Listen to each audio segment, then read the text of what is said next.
What's up, fellow movers? It's a sunny day and I'm on my way to do a handstand equipment review for you guys. Do you need handstand equipment, you might ask? One of the beautiful things about handstanding is that it's a great strength workout. It's a bunch of fun, looks cool, and you can do it anywhere, anytime.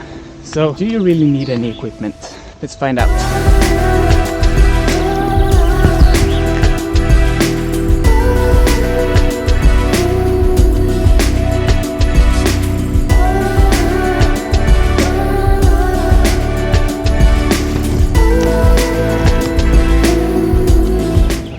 This looks like a nice spot. Let's just get started. Alright, let's talk about handstand equipment, alright? No, you don't necessarily need any equipment to do handstand. That's one of the beautiful things about handstand. But if you're training a lot of handstands, it might help you out on your journey for several reasons. So let's just talk about all of these different kinds of equipment, starting with the wooden board. You've probably seen a lot of handstanders or handstand practitioners using wooden boards or other kinds of boards to balance on.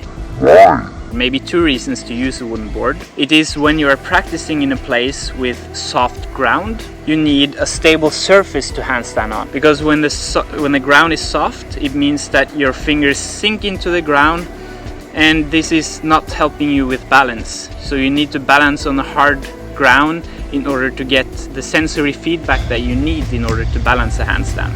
This also in some cases puts a lot of pressure on your wrists, because a lot of people have more pressure on the backside of their palm, and when the ground is soft it means that the backside of the palm is pushed further down into the ground and you get a steeper angle in your wrists. Another thing could be that you want a consistent kind of frictionless surface.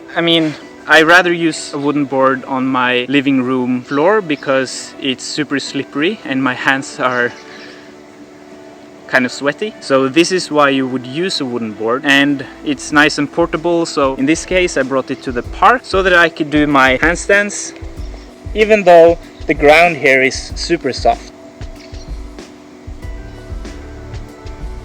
So if you ever wondered why you would need a wooden board, that is why. And obviously you can make your own wooden board. You could just go and buy a wooden board from a hardware store or whatever. This one is from Wood Power, like all of this equipment. The video is not sponsored by them, but I've been doing some work with them and I really like their equipment because the wood is super nice, frictionless. If you get properly into handstand, you'll know why that matters. So if you want to buy stuff from Wood Power, I would definitely recommend that. Don't worry, you could make all of this equipment yourself as well. But I do have a discount code that you can use if you decide to use Wood Power stuff, and you'll find the discount code in the description. Next up is wooden blocks, or they don't necessarily need to be wooden blocks, but blocks in general. You have two kinds of blocks. You have the slanted ones or the curved ones, and the regular square ones.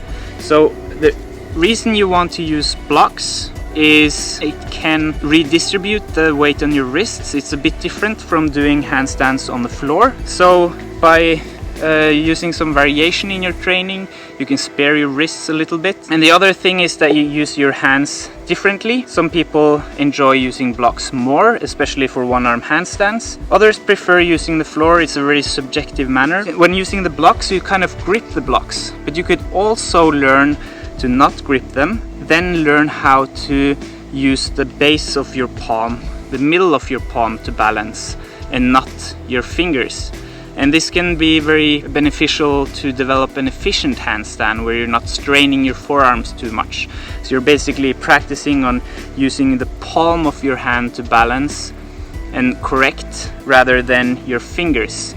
And the blocks is a nice way to introduce this because you are able to let go of the fingers and really learn how to use that palm. And this is especially useful for one-arm handstand. In addition to this, you can do a lot of drills that is particularly useful for one-arm handstands. Drills such as block walks. So I'm just gonna give you an example. So you can walk down,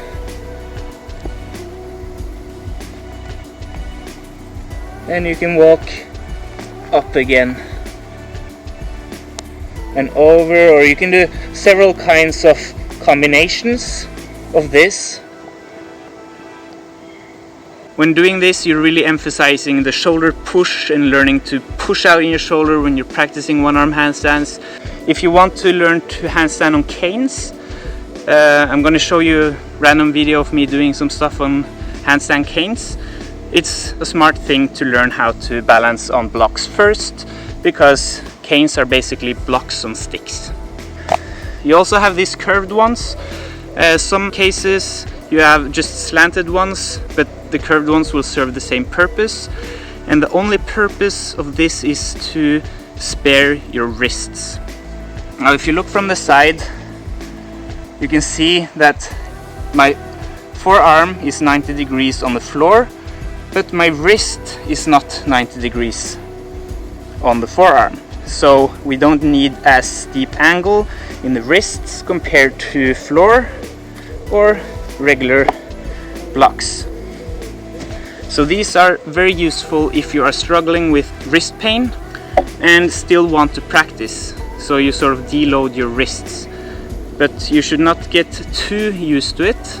It's a very powerful tool in order to keep practicing when you have minor pain in your wrists, but you should get used to balancing on floor or regular blocks gradually as you get better. Are also super nice if you want to have a very high volume in your training.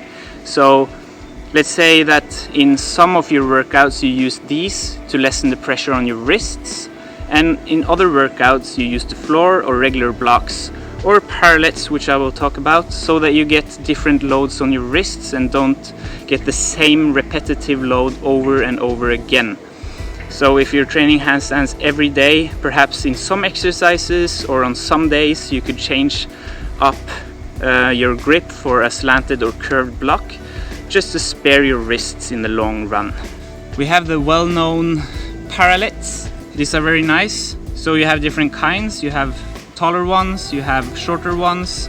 These are the long ones from Wood Power. There are mainly two reasons you want to use Parallette. The first reason is to redistribute the load on your wrists so that you get variation. So the same with the slanted blocks. It's nice to alternate every now and then so that you don't get the same repetitive position in your wrists. And this can potentially lower the risk of injury in the long run.